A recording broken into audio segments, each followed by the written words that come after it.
নতুন এডমিশনৰ লগে লগে নিযুত মইনাও আৰম্ভ হ'ব। জুন আৰু জুলাই মাহটো গৰম বন্ধ। আগষ্টৰ 1 তাৰিখৰ পৰা আমি নিযুত মইনাৰ প্ৰপত্ৰ দিম। প্ৰথম নামভৰ্তি কৰা সকলকো আৰু যিসকলে নিযুত মইনা পায়ে এইবাৰ দ্বিতীয় বছৰত বা থাৰ্ড ছেমিষ্টাৰত নাম লগাব। এই ফাৰ্ষ্ট ছেমিষ্টাৰ আৰু থাৰ্ড ছেমিষ্টাৰ দুইটাতে নাম লগোৱা ছাত্ৰ ছাত্ৰীসকলে নিযুত মইনা আঁচনিৰ বাবে যোগ্য আৰু আপোনালোকে এই নিযুত মইনা আঁচনি লাভ কৰিব। নতুন এডমিশনৰ লগে লগে নিযুত মইনাও আৰম্ভ হ'ব।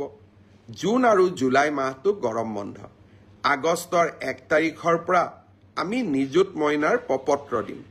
প্ৰথম নামভৰ্তি কৰা সকলকো আৰু যিসকলে নিযুত মইনা পায়ে এইবাৰ দ্বিতীয় বছৰত বা থাৰ্ড ছেমিষ্টাৰত নাম লগাব। এই ফাৰ্ষ্ট ছেমিষ্টাৰ আৰু থাৰ্ড ছেমিষ্টাৰ দুইটাতে নাম লগোৱা ছাত্ৰ ছাত্ৰীসকলে নিযুত মইনা আঁচনিৰ বাবে যোগ্য আৰু আপোনালোকে এই নিযুত মইনা আঁচনি লাভ কৰিব।